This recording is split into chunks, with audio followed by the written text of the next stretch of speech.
25 years ago, we hired this guy from Hodunk, Aberdeen, South Dakota. And for him to come in here and achieve the things that he's achieved for this school, you know, the things that he's accomplished, he must have been sent from God.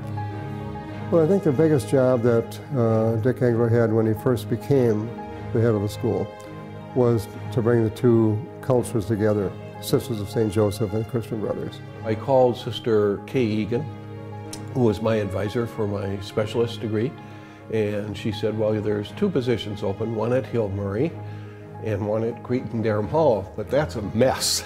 We were in turmoil when Dick got here. We had had a merger with Derham Hall and two different cultures trying to merge, so it was a pretty stormy relationship for a while with the two communities. And he really brought stability and focus and a vision for the future. In his heart, I think he knows this school can have a great impact on students in the community, and he sees it every day. I interviewed with, I think it was about 8 or 10 on the committee, and spent the day at Cretin-Derham Hall and was immensely impressed with the student body.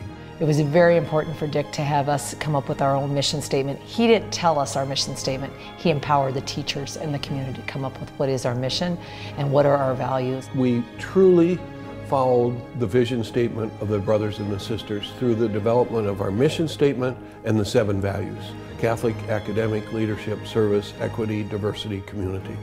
That's known by parents and teachers and students alike. He loves the kids, and I think he's just driven by the values of the brothers and the sisters.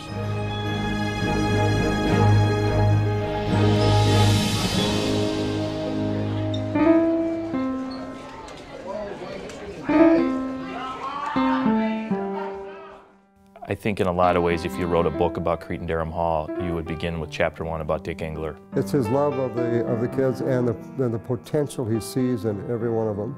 Tries to make sure every kid feels welcome and appreciated and noticed. Just his love of young people and his commitment to accessibility for all students. It's all about the students, and he shows it, and it's just in every vein in his body. He believes it.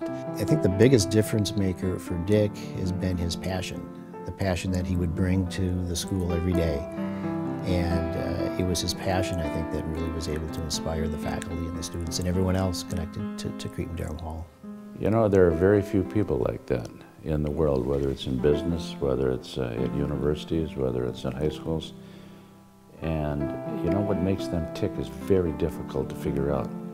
Probably the challenge and the fact that he actually really loves what he's doing. He's got a quality I've never seen in anybody.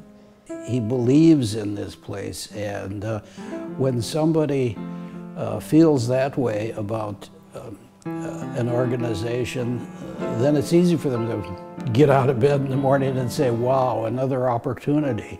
Day after day, I've just loved being here. He's a man of deep, deep faith. He has a deep and abiding love for the church and for Jesus Christ, and he really wants that to be what Catholic education is about at Cretin-Derham Hall. I like to pray, and I get solace and comfort and strength from prayer. And so it is part of who I am. Dick's he's a very religious person. So when you talk about the charisms of the brothers and the sisters, he's absolutely committed to their mission. And most importantly, he's an incredible leader. God has always been there. And so it is essential.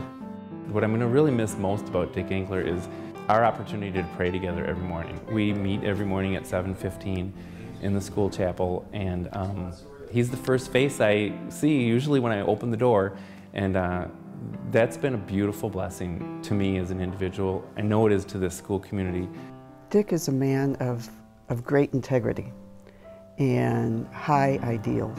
Every decision that Dick made was based on students, and if it was going to make their education better, if they were going to achieve, if they were going to be happy, if their faith was going to grow, he would go back and look at that for everything he did. number one, we become more diverse. Number two, I would say we're maniacally focused on social justice. And number three, we're financially secure. He's living out what he believes. I think he truly cares about Cretin-Derham Hall. It's not just a job. This is where his home is. This is the place he wants to make it a fantastic school, and he believes in it. He believes in his faculty, and he sure lets you know that. I think he's a visionary. I think he's extremely bright.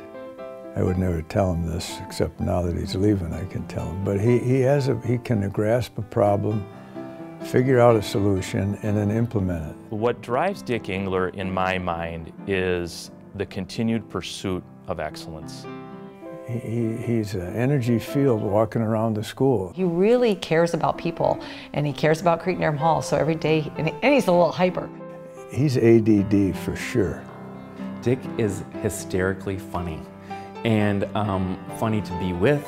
He has wonderful idiosyncrasies that we love to mock, and he takes that very well. That energy that he has, he's brought it to bear on all the things that come across his desk. One of Dick's greatest assets is his ability to be humble and laugh at himself. I do want the CDH community to know how special a school they have. This school is phenomenal. I wish you the very best. Thank you for being my good friend. I love you. I always will, and I certainly hope you'll be just a phone call away if I need any help. I would wish for Dick that he enjoy this next chapter in his life, and at the same time to embrace whatever new opportunities God chooses to send his way.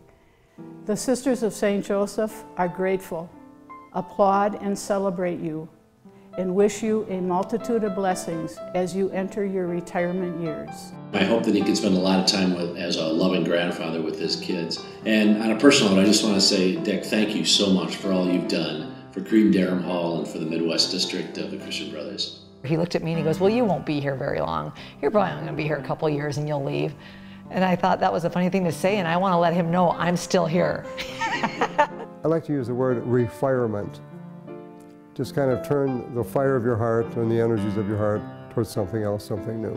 The passion that he brings to everything he does is so valuable to our community. I hope he doesn't lose that. It's kind of easy to sit back and say, well, we'll always be great, but you won't be. The moment you say that, you're going to start slipping. So it's constant pursuit of excellence. I will miss the day-to-day interaction with Dick. He's somebody that I really trust, and when I need an opinion on something, and it may not be the opinion I want, but when I need to talk to somebody, Dick is the first person I go to. I guess I'd wish for Bridget good luck. A lot of things I'm doing, I realize it's the last time that I'll be able to do this, and so I've decided to not think about retirement yet, but rather to enjoy this year. I would like to thank Dick for his commitment to Cretin-Derham Hall and for 25 years of hard work. The whole place, it just seems to sing. Bridget and I will be together, and I know I'll be busy and I'll be happy. We're really blessed to have Dick here, and good luck, Dick. I appreciate your leadership. He's one heap good guy. When you touch thousands and thousands of lives, it's like a ripple in a pond, and his impact will just go on and for generations. Thank you. That's all I can say is thank you for the many years of support and love. So it's been great.